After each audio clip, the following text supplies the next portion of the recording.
Hey, good evening, everybody. I am Chuck Rogers, licensed professional counselor and licensed marriage and family therapist. And I'm Keith Dunn, and I'm a network engineer. And together we're Tabletop Coffee, where we are bold and never, ever bitter. And tonight we're talking about breaking sexual addiction. Stay tuned, we'll talk about it.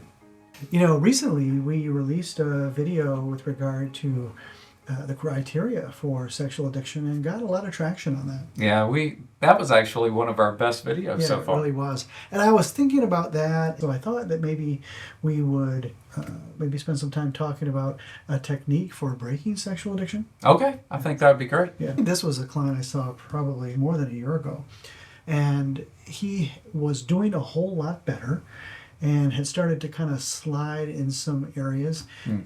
For this guy, one of the things with which he would struggle was when he would go out of town. Okay. And he would frequent particular coffee shops in particular cities where they would have somewhat private access to like kiosks, right?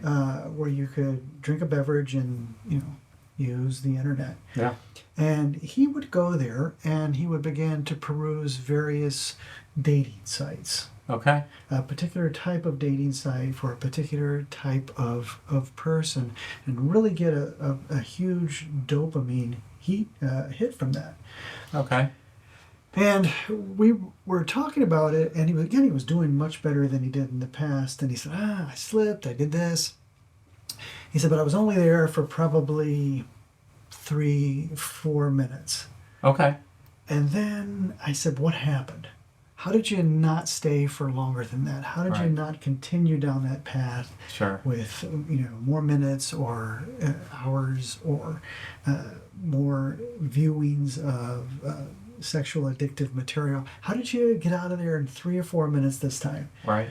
And his words were to me, I had this thought. And oftentimes there will be what I call a yellow light moment, where it's kind of like a moment of sanity where just some good insight comes. Right. And he said, I had this yellow light, and then all of a sudden I had the thought of how dangerous what I was doing was.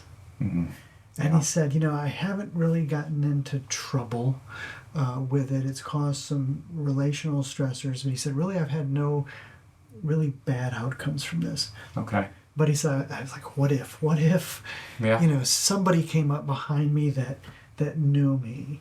Or what if a child came up from behind me and saw what I was viewing on my screen? Right. And he said, I just closed up my computer and got up and left. Oh, well, okay. Yeah, and I thought, what a great thing to be able to look at that side of it and use it as a tool that if I continue to go down this road enough times, it's likely that there will eventually be some really bad outcome. I tell you what, just talking about that, this doesn't have anything to do with sexual addiction, but I mean, look at Steve Irwin. Oh, man, yeah.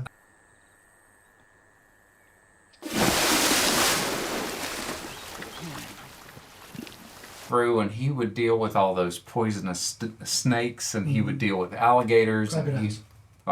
He probably dealt with alligators too.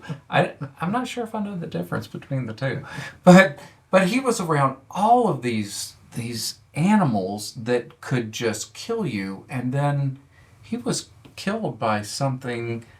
A stingray. I think a stingray, yes. Yeah, a stingray, and they weren't even concerned, I don't think, during that shoot. Mm-mm. And so I think it's just one of those rare occurrences. It is. I remember that happening. My son was all into, Steve Irwin, Crocodile Hunter, Action Man, and he was a great guy, great personality, fun, enjoyable. Right.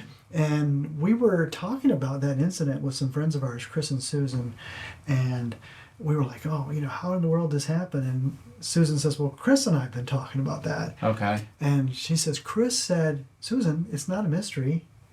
He kept putting himself in really, really dangerous situations. Mm.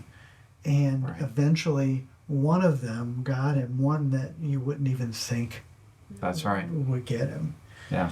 And that's a great one. Yeah, it's a great example of if we continue to do whatever it is we're doing, and it's not the right path, at some point in time it's going to catch us, even maybe at a time that we wouldn't even think it would. Yeah, and it's interesting of how stuff bubbles to the top. Things happen, and things right. happen in certain ways that you really would have never even thought about. Yeah, Yeah. that's true. So this was a great technique that my client put into practice over a year ago, where he was like, I could do this if I want to, I really can. However, it's really not in my best interest, and there could be some really, really bad outcome if I continue this. Yeah, and it's being mindful at that time to be able to have that yellow light, to be able to see it. Yeah, your whole life can change in an instant. Yeah, that's right. Hey, I hope that was helpful for you. If it was, would you please subscribe, because we would really appreciate that. Yeah, and ding that bell so you're notified of upcoming episodes. Make sure to like it. Yep, share it with your friends. Thanks, everyone. Until next time.